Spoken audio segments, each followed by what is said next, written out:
Good evening and welcome to another edition of One to One here on QTV. I am your host, Answane Sonyase, and tonight with us we have the Honorable Minister for Basic and Secondary Education. She's our guest on the program tonight. Honorable Minister, welcome to the program. Thank you very much, Mr. Nyase. It's my pleasure to be here. We appreciate you taking your time to speak to us. You've been at the ministry for quite a while now. Mm-hmm. What was it like at the beginning for you? What would you say are some of the challenges you've had to deal with? Challenges in terms of?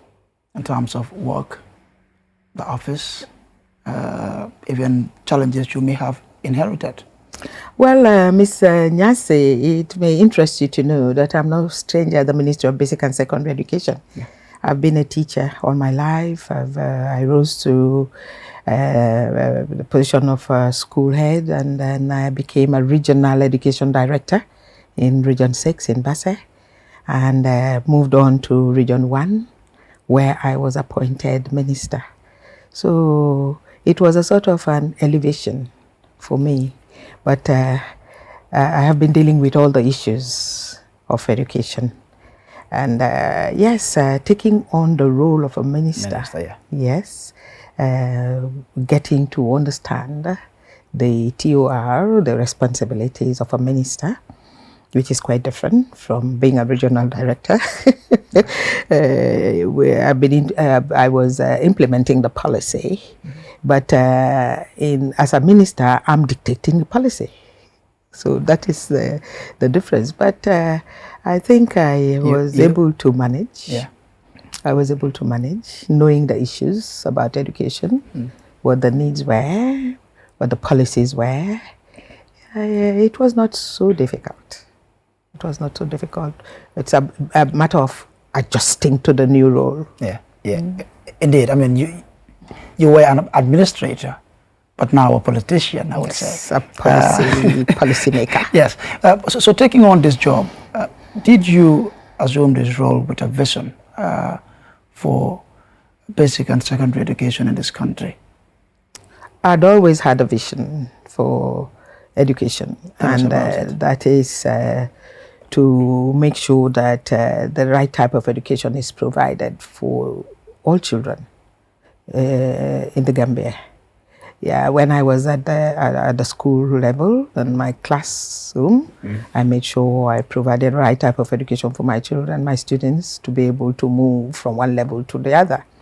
When I became a regional director, I made sure that the children, all the students at all the levels were performing the way that they should. The teachers were doing what was expected of them to enhance the students' performance. And yes, and I was always very excited when the students were doing well, when they were performing well. Performance, success for my students has always been my interest. It has always been my interest, and my vision has always been that the students should perform and excel in their education and reach their fullest potentials. You mentioned policy. What are some of the policies you've introduced or perhaps you're currently implementing? Well, we have the education policy, the national education policy, that talks about providing accessible, inclusive, quality, and equitable education for all children living in the Gambia. And we also know that the Constitution has it, that education should be free and compulsory to all children. So we are making sure that we fulfill those policies, the compulsory free. We are not really enforcing at the moment because why not? You know, human nature, it talks about free and compulsory.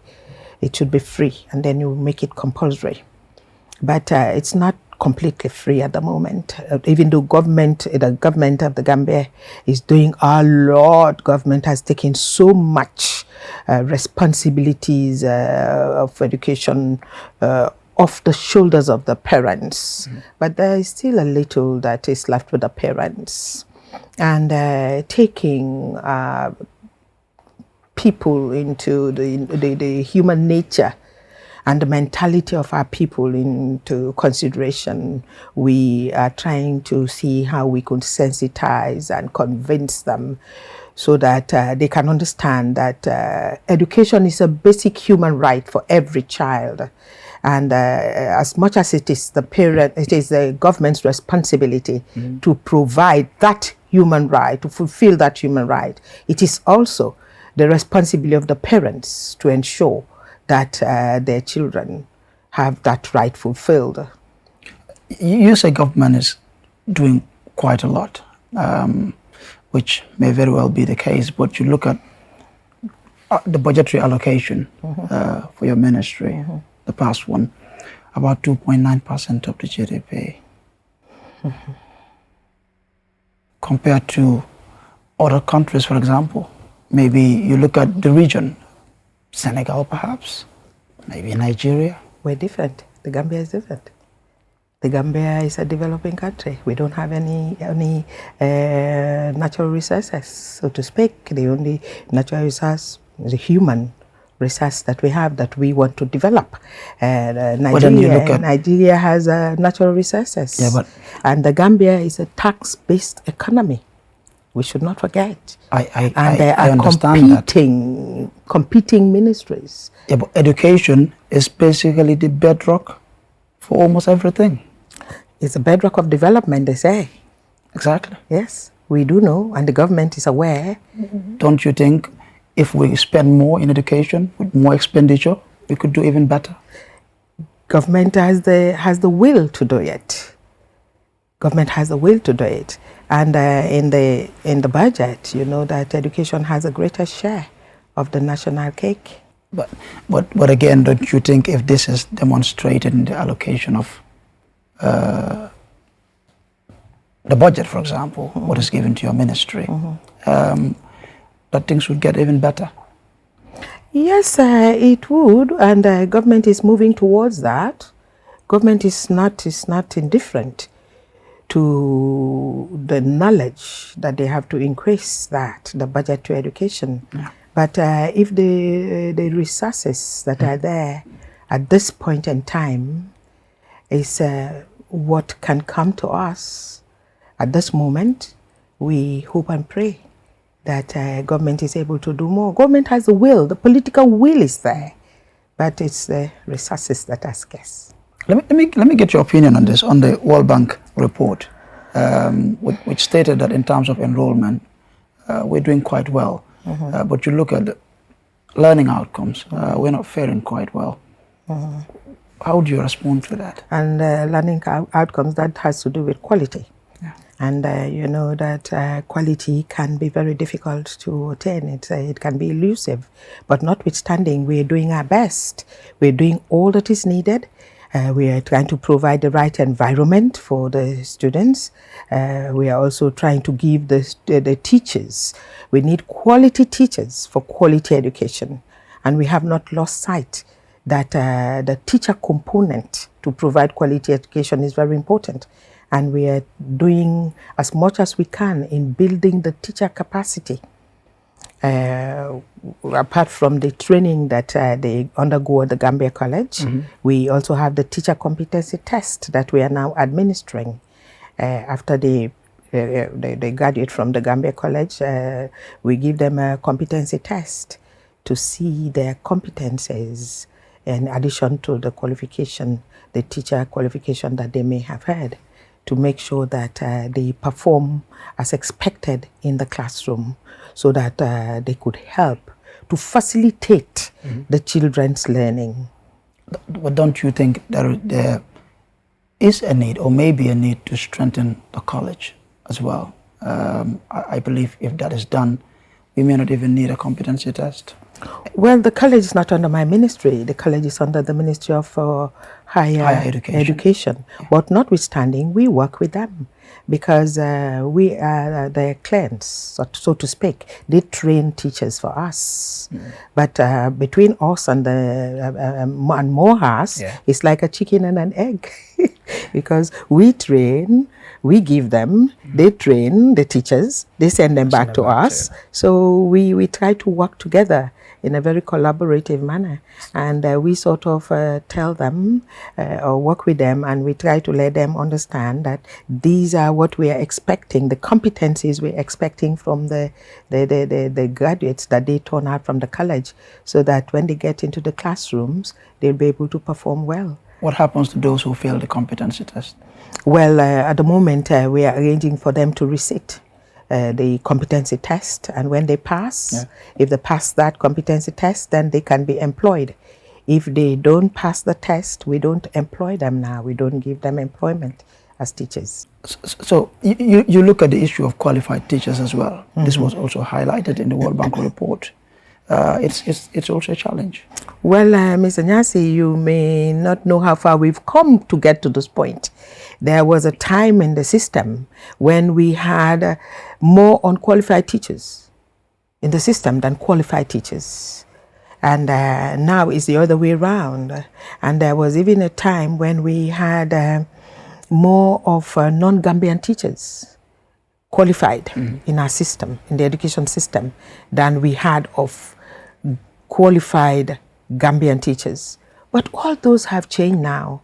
Now you go to our schools, we have about 95% of our teachers qualified, if not 99 or 100% of our teachers qualified. We also have reduced the number of non-Gambian qualified teachers that we used to have, particularly in particular subject areas like the STEM and some other areas. It has really improved. We have more qualified teachers in the system now than... Well, but if you look at the report, interestingly, the World Bank is saying even these teachers we're saying are qualified teachers are not actually that qualified. They're not up to standard. Well, it's perhaps one could say their capacity needs to be further built. And that is what we're doing in the ministry. We have a lot of capacity building going on in different areas to make sure that the teachers are really competent to help the students to learn, to transfer knowledge, so to speak. Earlier you did highlight some of the challenges you face as well in implementing some of these policies. What strategy are you using, or what is your strategy in dealing with these challenges? Challenges in implementing the policies, I would talk about, when you ask that question, the first thing that comes to my mind is about the compulsory education. Like I said, the compulsory education, as I said, some parents are still lagging behind in enrolling their children in schools. Sometimes you would say that they may not have a school in their locality, in their communities. But we have even tried to address those challenges.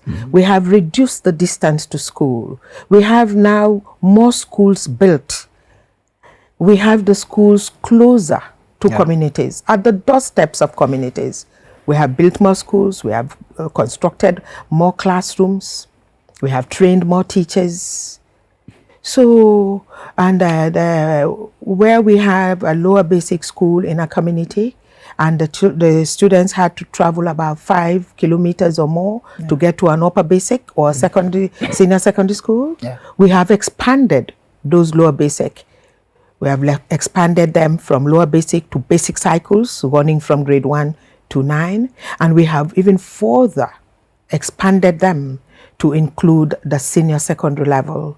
So you go to quite a good number of communities these days, you will find their schools running from even ECD to grade 12.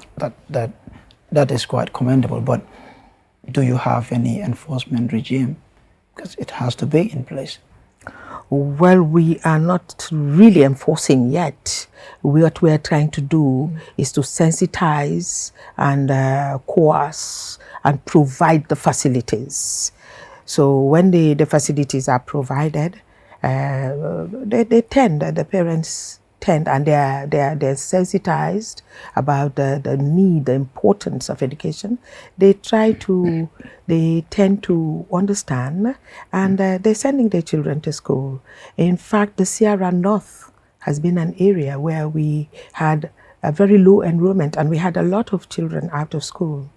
In fact, as I speak to you, data has indicated that we have about 66,000 children out of school, of school-going age. But we're not relenting. We have been trying to get a lot of them into schools. And right now we've got support from the Kuwaiti Foundation, Kuwaiti Fund for National Development, which was launched earlier this year by the First Lady. And that is going to be looking at those 66,000 children, how we can get them into schools.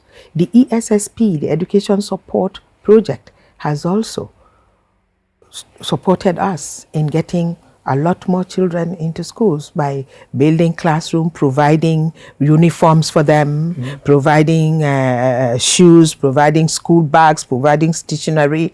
Those children in that project went to school virtually free, with nothing being of responsibility to their parents. Even the school feeding, the food that they eat in school, was provided by the project.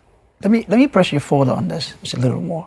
On the issue of enforcement, you did talk about talking to the parents. So the maslaha issue aside, bearing in mind that children also have their rights, don't you think? Do you know, once I tried to intervene on myself and the then governor when I was in Region 6, the then Governor Omar Khan, may his soul rest in perfect peace. We tried to intervene in the case of a female student who was going to be married off in grade 9. While she was sitting to her exams, we invited the parent, the father, when we had the information, and we told the father that he had no right to marry the girl off at that point. And do you know what he said to us? Can you tell me what I should do with my child? My child is my right to decide. It's not your right. He told us that he had the right to decide over his child. But what he wanted to do was unlawful. Exactly, but he did not understand. The law is the law. He did not understand that it was against the law. There was another parent. But then you have a responsibility there to make him understand that. We did. There was even another parent, a father, who was put around the counter until he could sign an undertaking to say he would allow his daughter to go to school, to continue her education. So, well, this is the Gambia. And the next thing you want to exercise force, they would turn around and say, the government is now taking us to the police for not sending our children to school. How would you see that? Well, the law is the law, regardless of what they think or what they say. The law is the law. Yes, exactly. But we will get there. Yeah. Because we have come a long way, like I told you. The number of children we have in school now, we never had them. Last academic year, we had over 600,000 children in school. 2021-2022 academic year, over 600,000 children. Yeah. This 2022-2023, we've got 800 or 700 plus thousand children.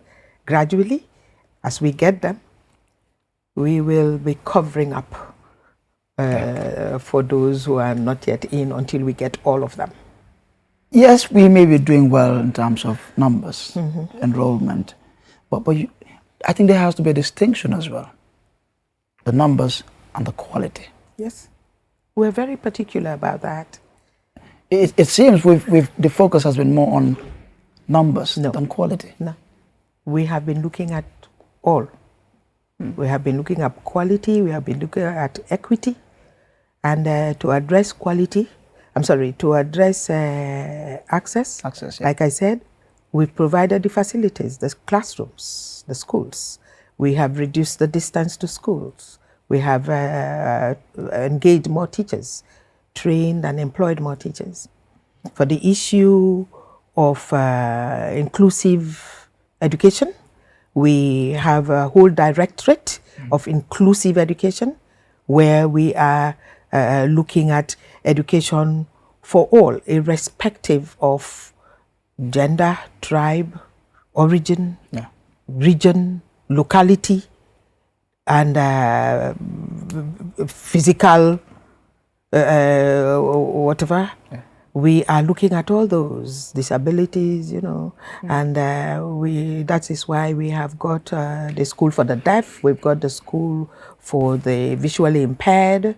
We've got for the school for the hard of hearing. We've got the school for the difficulty in learning. And we're not stopping there. We are trying to make sure that we even provide those facilities of ramps and other things to cater for students with disabilities, physical disabilities. We provide ramps, we provide wheelchairs. That's the inclusiveness. We don't want to leave anyone behind, leave no child behind in education. Inclusiveness. And then when you come to quality, like I said, we're trying to make sure that the teachers' capacities are built, the infrastructure in the school, they are conducive.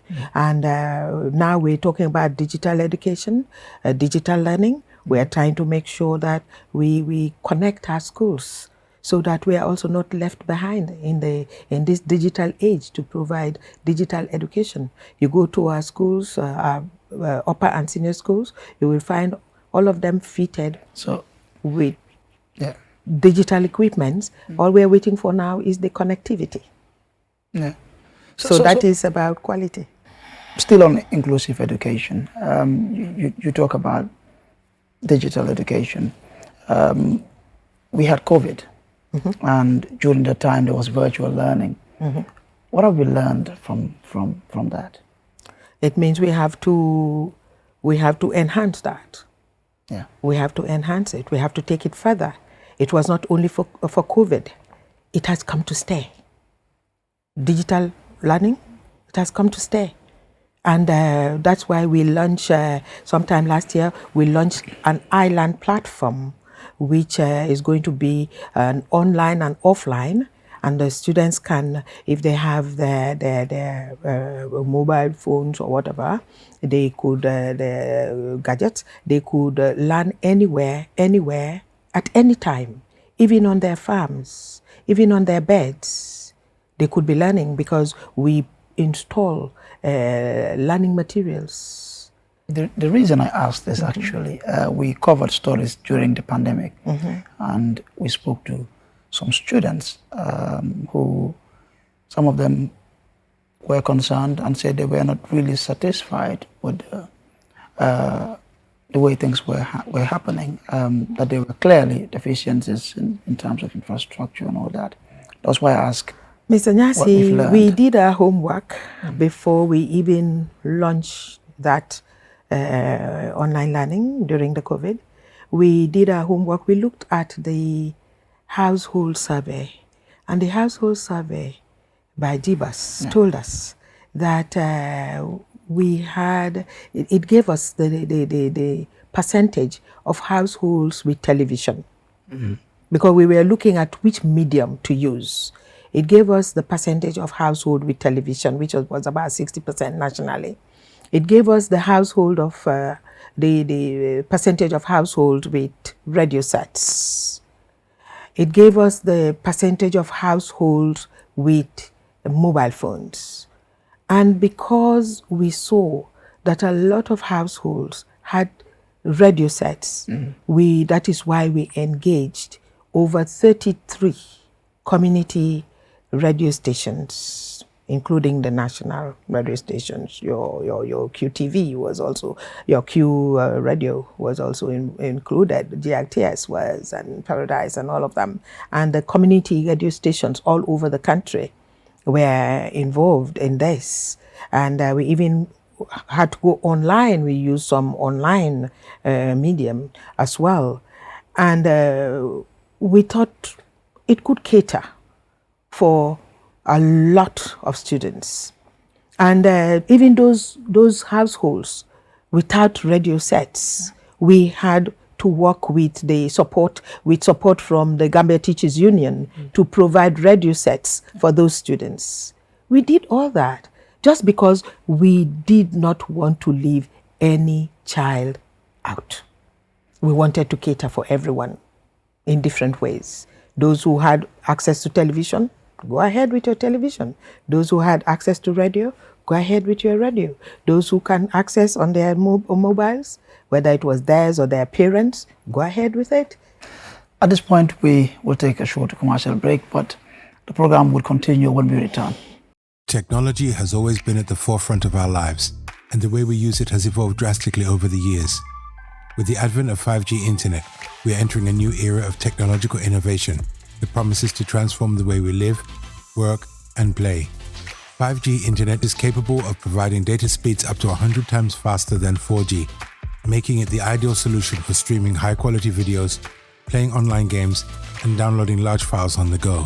5G internet is already transforming cities across the globe, powering smart cities, self-driving cars, and virtual reality experiences that were once thought impossible.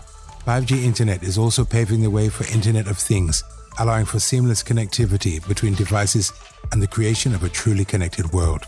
For the first time in the Gambia, QCell is bringing tomorrow's technology to you today with the launch of QCell 5G Internet. Get ready to experience the out-of-this-world wonders of QCell's 5G Internet.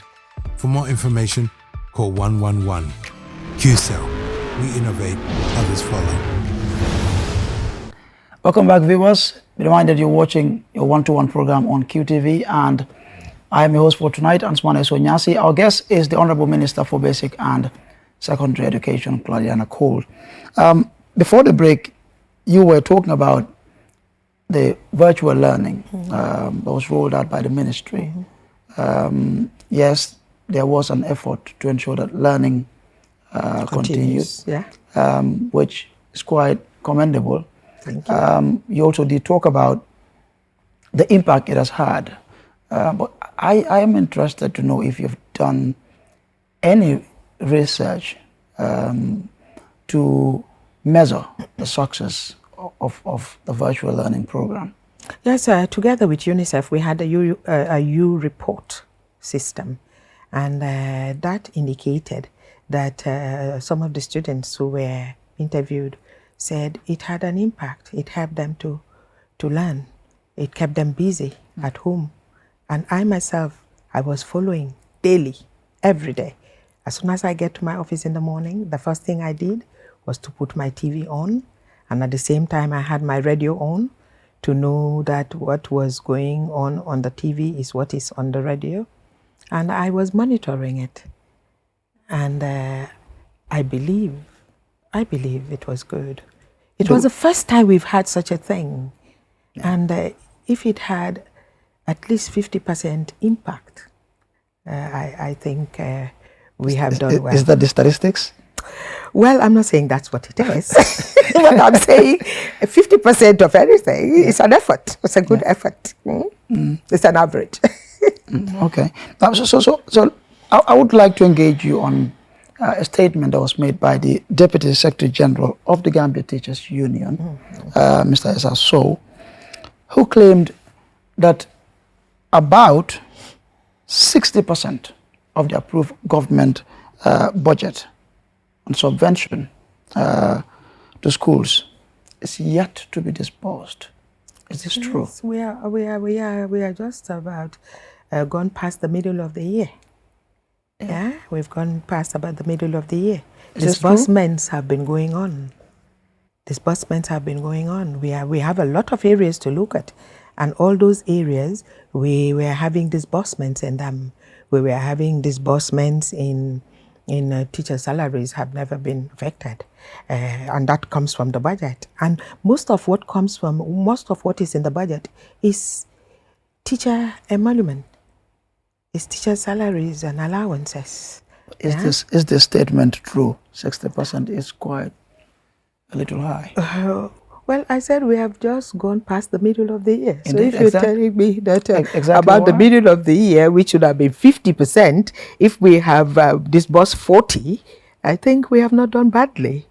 And right now, we have worked on settling their concerns, and definitely we have gone past what they have been claiming or what their concerns were. I would say we have done well. We have done well. Examination fees have been paid, and books have been settled as I speak to you. SIG has been settled, and we have gone past that stage now. I think you've made a very interesting comment there, and this would take me back to my initial question on the World Bank report, which highlighted and did emphasize on the poor learning outcomes. You say most of most of it goes to teacher emolument, right? You have all these policies, and the focus is on the outcome. If most of the spending is on teacher emolument, what are we doing in terms of capital for learning outcomes? Well, we don't seem to be spending much there. Like I said, we are a developing country and we look for support. We look for support. We get a lot of support from the World Bank. We get a lot of support from UNICEF. We get a lot of support from UNESCO. We get a lot of support from our bilateral partners. We get a lot of support from GPE, and all those are focused towards improving teaching and learning. Those are what we use those support for, to improve teaching and learning. But again, don't you think it's a little risky the way we depend on donors? We seem to be very much dependent on. But what are the donors and bilateral partners there for? They are there to support developing countries, aren't they? Yes, that may be the case. However, I mean, remember, most of this support also comes with conditions. Yes, but the government has been trying to take over some of those areas where donors were supporting as the resources are available. Government is taking over. You may want to know that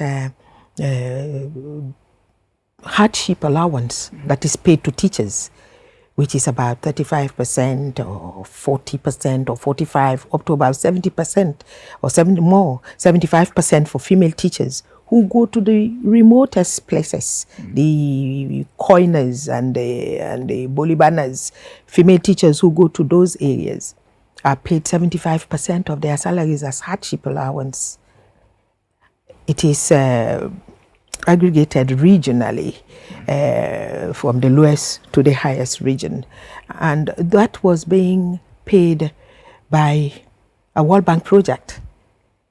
Since last year, government has picked that up. Government has taken that on. And that's quite huge. But government has taken it on. So like I said before, government has the will. But it's as and when the resources are available, government picks up its responsibilities from our donors and development partners. We may not have enough resources to be able to cater for all of these issues we've highlighted.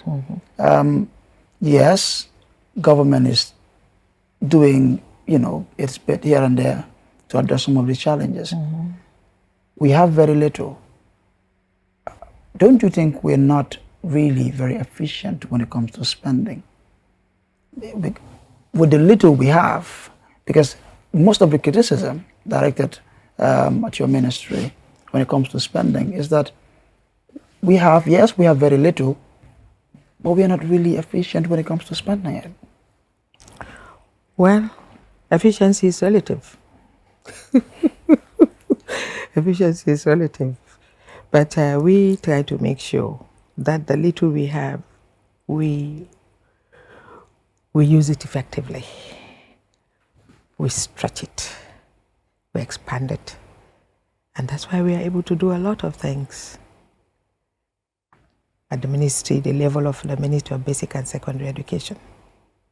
Yes, it may be relative, but it cannot be absolutely relative, right? Remember, there are defining features. And what are those defining features?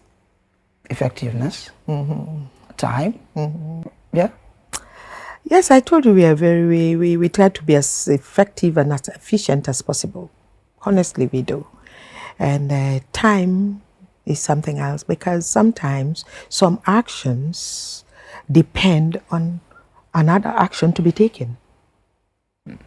So this is where sometimes delays come in, because if a certain action is supposed to be taken and that action is not taken, you have some administrative lapses here and there, then of course you will have some delay. But we quickly work on them, and we are able to address the issues and the challenges. I would like us to talk about a few more issues, but let me engage you on legislative issues as well. Laws on basic and secondary education. If you were to change anything, or if you were to strengthen any, what would it be? First of all, I would look at the compulsory education bit to make sure every child is enrolled. And we're trying to do that. How are we trying to do that? We're trying to work with the Ministry of Health to make sure that we sort of, what would I say, is it synchronize data so that every child that is born is registered. And when it is time, we get the data at MAPSI. And when it is time for those children to go to school, we alert the parents, like it's happening in the Western world. We try to go and get them to make sure that they are enrolled. I would strengthen that. And then the next thing I would try to do is to ensure that we protect our girls in schools, and perhaps not only our girls, but even the boys. And that is why we have a gender unit at my ministry looking at education for both boys and girls, and that is why the equity issue comes in. We have done well with attaining gender parity at all levels, but then the retention and the completion, particularly for our girls. Is still something that we are working on, and we will try to make sure that we enforce the sexual harassment policy as well, to safeguard our girls from sexual harassment that most times leaves them with the lack of opportunity to complete their education. Even though, because of all those challenges, we have another program that we call the Second Chance Education, where those who had dropped out of school because of whatever reason it was, we have a special program to bring them back into education and give them the opportunity to complete. We've even got that program that is ongoing, and it's a very popular one at the moment. One major problem we have is we have very, very sound policies, legislative frameworks, but implementing them, the enforcement aspect of it, is always a problem, just like you highlighted earlier. If you have the opportunity to institute these legislative frameworks you just highlighted, what would you do to ensure that this is done? We have tried to implement, but then we come across bottlenecks. And the bottlenecks are the interferences. And those interferences are not only at the level of the Ministry of Basic and Secondary Education. It's in every area you can think about. Just about 2 days ago, I was discussing with someone, and we were talking about the sexual harassment that is affecting our students. And the person said to me, there was this case of a girl who was sexually harassed and molested or raped or whatever. The case was taken to the place, but the parents went in there and said they want to settle it away from the place, out of court. So in as much as we want to implement the sexual harassment policy that we have in place at the Ministry of Basic and Secondary Education, the parents are interfering. They will go and say, we don't want it to be a court case. We want to settle it out of courts. I can understand how central parents are to this, but regardless of what they think, as an institution, you have a responsibility to care for those children.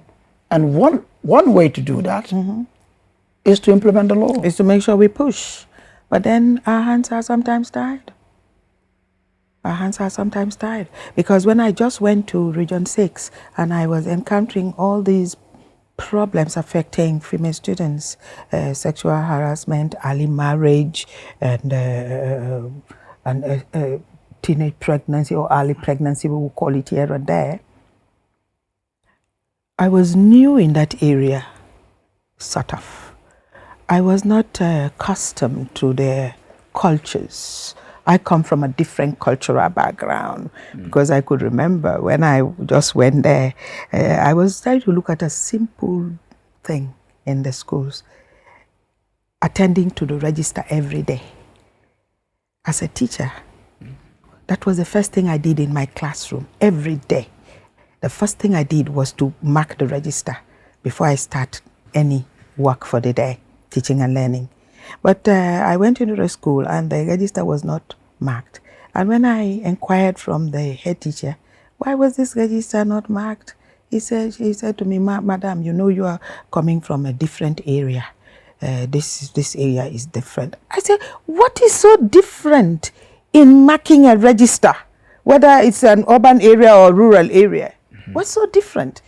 That's one of the basic things you do as a professional teacher. Those are the things they taught us at the college when we were trained, professional studies. So I started seeing these different cultures, teenage pregnancy, early marriage, which I don't know about. I never knew about. So I was trying to be very cautious in the way I was going about things.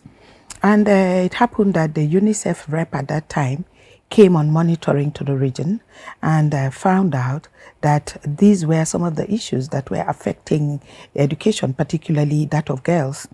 And after she did, it was a female then, after she did her monitoring rounds in the region, she had to debrief the governor.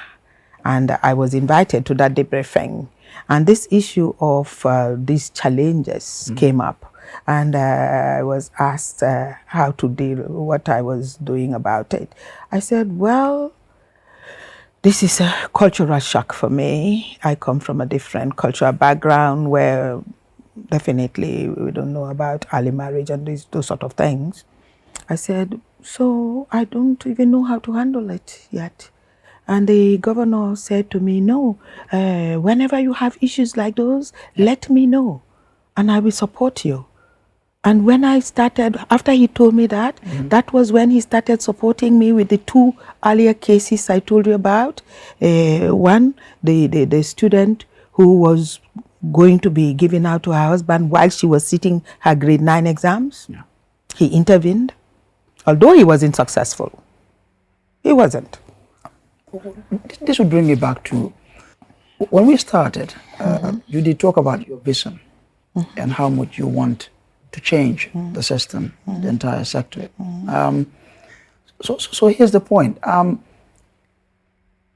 Institutions, for example, the ministry, without that authority, all right, this brings me back to the implementation, the enforcement we were talking about earlier. Without that solid authority, because you need that to change people's behavior. But the ministry alone, we are not an enforcement agency. But you are an important stakeholder here. Yes, we are. But we are not an enforcement agency. If the cases go to the police and the parents go to the police and withdraw them, unbeknown to us at the ministry, how do we address that? It's sometimes after that we would have known.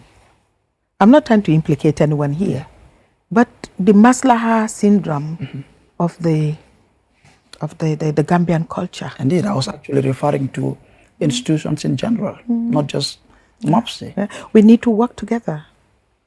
We need to work together. Yeah, we do. The Minister of Basic and Secondary Education, the Minister of Gender, the police, the legislation, the legislature, we all have to work together. So you mentioned earlier the digital education. You had a curriculum conference as well recently. Last year. Future learning and all that. Tell us about it. What plans are there? Well, we had an education conference sometime last year, that's Bay. And yes, it was an international conference. We had people from other countries who came to the conference, and it was a forum for exchange. We wanted to learn from each other, to know about the new trends, and to listen to policymakers, researchers, and all those people, and to learn good practices. And I want to believe we did. And since last year up to now, we have been working on an our curriculum reform. We've been trying to reform the curriculum. Yeah. We've been trying to expand the curriculum as well. And all those are going on. And yes, we have gone far in that. And we want to believe that it will be helpful. Come the next, in 2 years' time, we will have our students sitting to more subject areas, because for example, agriculture has been broken down into different fields. Before, we only did agricultural science. Now that has been expanded, and they're going to have animal husbandry, crop, and fisheries, and all those sort of things. And to address that, we've got an agricultural senior secondary school that has been in existence for about 2 years now in Pirang. Okay. Agricultural senior secondary school in Pirang. So we've expanded the curriculum. We want to make the curriculum competency-based. We not only about knowledge, but competencies that would make the outputs from the schools ready for the labor market. Let's talk about informal education now, the madrasas. What is your ministry doing with them? Oh yes, they are on board. They are on board. We've got the registered madrasas. You see, the madrasas are in different categories. Yeah. We've got the registered madrasas that are under Amana, and then we've got those that are not registered, the private ones that feel they want to be by themselves. They will, for instance, the ones that are registered under Amana are subvented by government through the Ministry of Basic and Secondary Education. We subvent them to make sure that they manage their schools. And we have also the curriculum. Even the curriculum there, we synchronize curriculum, we call it. We've got the synchronized curriculum, where the curriculum that they learn there in the madrasas is the same as what is being learned in our conventional schools, only that their own medium of instruction is in Arabic. Okay. So these other madrasas that are not registered, who regulates them? Well, I don't know. They are private. But shouldn't they be under a regulatory body? Well, I honestly don't know what they're doing, but we work with the registered madrasas. And apart from even those registered madrasas, do you know that we had a program for even the majalis? Those children who were in the majalis, the daras or whatever they call them, we had to work with their. I find this quite interesting. You're the Minister for Basic and Secondary Education. Even though they're operating, this is an informal, sector within MOPSI. What is an informal sector within MOPSI? We're talking about informal education, the madrasas I'm talking about. No, the madrasas that are registered, the conventional, the madrasas that are registered, that are under Amana. Yeah, that's the association I'm for madrasa or whatever. That are unregistered. If you don't know what they're doing or who is regulating them, and I mean, these are establishments that are engaged in educating children. Well, I think they have their own They have their management or their association. But shouldn't you or the ministry insist on having them on board to register? Well, we've all of them, given them conditions, but some of them don't want to be regulated, because those that are registered under Amana are regulated. But if they insist on not registering with the ministry or Amana, then they shouldn't exist, don't you think? Well, since they are providing madrasa education, I think Amana should have been the ones who should help us there. This is a little dangerous, I think, because if they are unregulated and no one is looking at or after what they're doing, isn't that really risky? Well, because they are dealing with children, and then it becomes a joint responsibility then to take care of the welfare of the children that they are dealing with. Isn't that more the reason why you need to have them on board then?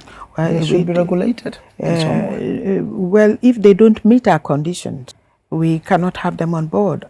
And like I told you, if they don't want to be regulated, then they shouldn't exist, don't you think? Well, so whose responsibility will it be then to disallow them from existing? But then must one be allowed to exist when you don't want to be regulated? Well, that's you're giving services to society, don't you think? Well, that's a combined responsibility, I believe. It cannot be that of the Minister of Basic and Secondary Education alone. MOPSI appears helpless. Unfortunately, a lot of issues are dumped at our doorsteps. But MOPSI alone cannot do it all. We have to collaborate. We are collaborating gradually. My problem with these unregistered madrasas, yes, they may be meaning well. The fact that you're dealing with children here, and education for children is the responsibility of your ministry. Yes. That is education. Well, what they're doing is also education. They're educating children. Yeah. Yes, different curricula, different language. I get that. But the fact that they're unregistered and there is no oversight over what they're doing, that is risky. Well, I know that earlier in the year we were called to a meeting at the level of the Office of the President, particularly after that fire incident in one of the memorization centers.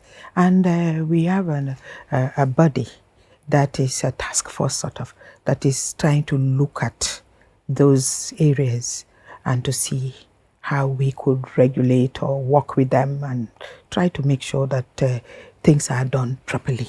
But again, like I said, it's multi-sectoral. It's not one sector. So that is ongoing, and we are having discussions at that level. We have a few minutes before we take a leave of you, but I would want you to comment on this just briefly. The issue of teachers, being accused of abusing students, molesting students. We're getting these cases a lot these days. It's all over the place. Unfortunately. Yeah. Unfortunately. The teachers are supposed to be role models. They're supposed to be agents of change. Their role is to help the students to learn. And that's why we had the sexual harassment policy developed quite a few years ago to make sure that issues of such nature are taken care of. And those that have come to our attention, we have dealt with quite a few cases. Some teachers have been dismissed from the service because of their inappropriate behaviors towards their students. Some others have gone through the legal process. And yes, but where they don't come to our attention, most of the time they sweep them under the carpets. Unfortunately. Thank God for social media these days. Yeah. Social media is bringing them out. It was a pleasure talking to you, Honorable Minister. We really appreciate your time. We appreciate you talking to us, and we wish you all the best. We look forward to engaging you, hopefully, in some other time. You're welcome, Mr. Nyasi. It is always my pleasure. Thank you, viewers. That was our guest today, Honorable Minister for Basic and Secondary Education, Claudiana Cole. We take a leave of you until we come your way next time. Thank you for watching.